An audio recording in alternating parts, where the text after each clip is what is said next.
Assalamualaikum warahmatullahi wabarakatuh. Yang terhormat Bapak Ibu Tutor dan teman-teman diskusi sekalian, perkenalkan nama saya Cynthia Bunga Rahayu, NIM 056378319. Saya dari Prodi Pendidikan Biologi Universitas Terbuka. Pada kesempatan kali ini, saya akan menjelaskan hasil pengamatan tentang Atlas Mini Morfologi Tumbuhan Lokal, di mana saya akan menjelaskan 3 buah contoh tumbuhan lokal yang berada di sekitar tempat tinggal saya, seperti pohon mangga, pohon pisang, dan pohon kelapa. Adapun tujuan dari pengamatan dan pembuatan Atlas Mini ini untuk mengidentifikasi organ-organ tumbuhan lokal, mendeskripsikan ciri morfologi akar, batang, daun, bunga, buah, dan biji, mendokumentasikan tumbuhan lokal yang berada di sekitar lingkungan, dan menjadi media pembelajaran yang praktis dan informatif. Proses pembuatan Atlas Mini ini saya lakukan di lingkungan sekitar rumah saya, khususnya di daerah Sumatera Utara. Datanya saya kumpulkan melalui observasi langsung terhadap 3 tumbuhan tersebut. Lalu saya mendokumentasikan tumbuhan tersebut dan mencatat ciri-ciri morfologinya. Lalu saya masukkan ke dalam Atlas Mini saya. Penjelasan pertama, saya akan menjelaskan tentang morfologi pohon mangga yang biasa disebut dengan nama Latin Mangifera indica, di mana pada pohon mangga akarnya memiliki akar tunggang yang kuat dan bercabang, dan batang pohon mangga berkayu keras, tegak, dan bercabang banyak. Pada daun tunggal berbentuk lanset dengan petualangan menyirip. Nah, bunga pada pohon mangga ini berukurannya kecil, tersusun dalam malai dan berwarna putih kekuningan. Buah mangga termasuk buah batu dengan daging buah yang tebal dan memiliki biji yang berukuran besar dan pipih. Manfaat dan catatan lapangan: buah mangga sebagai sumber vitamin, daunnya digunakan dalam beberapa upacara adat, dan kayunya digunakan sebagai bahan bangunan ringan. Catatan lapangan yang saya amati pada pohon mangga memiliki tajuk yang sangat rindang sehingga sering dijadikan tanaman peneduh.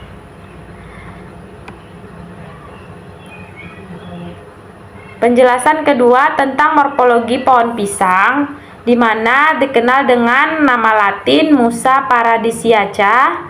Pohon pisang memiliki akar serabut dengan warna kecoklatan dan menyebar dekat permukaan tanah. Batang pada pohon pisang memiliki batang yang semu yang tersusun dari pelepah daun. Daunnya berukuran besar dan petualangannya sejajar. Bunganya muncul pada ujung batang dalam bentuk tandan, sering disebut dengan jantung pisang. Buah dari pohon pisang ini tersusun dalam sisir yang membentuk tandan, dan bijinya umumnya tidak berkembang sempurna pada varietas budidaya. Catatan manfaat dan catatan lapangan: buah pisang sebagai sumber pangan, daunnya digunakan sebagai pembungkus makanan, dan jantungnya bisa dimanfaatkan sebagai sayuran. Catatan lapangan yang saya amati pada pohon pisang ini, dia hanya berbuah sekali seumur hidup, batangnya semu akan mati, dan anakan baru akan tumbuh dari bonggolnya. Yang ketiga yaitu morfologi pada pohon kelapa, biasa disebut dengan nama Latin Cocos nucifera. Pada pohon kelapa, akarnya memiliki akar serabut sangat banyak dan tumbuh dari pangkal batang. Lalu batangnya tunggal, tegak, tidak bercabang, berbentuk silindris, dan memiliki bekas pelepah daun yang tampak beruas-ruas. Daun pada pohon kelapa memiliki daun majemuk, menyirip dengan ukuran yang sangat panjang. Anak daun tersusun teratur di panjang tulang daun. Bunganya tersusun dalam mayang yang muncul dari ketiak daun. Buah pada kelapa ini berbentuk bulat hingga opal dengan lapisan sabut tebal dan tempurung yang keras. Lalu bijinya terdapat di dalam tempurung dan dilindungi oleh endosperma berupa daging buah dan air kelapa. Manfaat dan catatan lapangan: air kelapa sebagai minuman, sabutnya digunakan untuk kerajinan, daunnya digunakan sebagai anyaman, dan batangnya digunakan sebagai bahan bangunan. Pada pengamatan ini, kelapa dikenal sebagai Tree of Life karena hampir seluruh bagiannya dapat dimanfaatkan. Nah, dari ketiga contoh tumbuhan lokal ini dapat disimpulkan bahwa setiap tumbuhan memiliki karakteristik morfologi yang berbeda-beda pada organ, akar, batang, daun, bunga, buah, dan biji.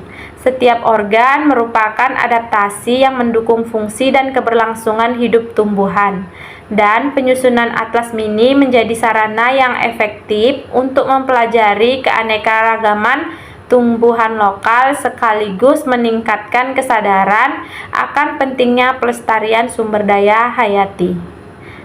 Baiklah, sekian penjelasan dari saya. Kurang dan lebih saya mohon maaf. Assalamualaikum warahmatullahi wabarakatuh.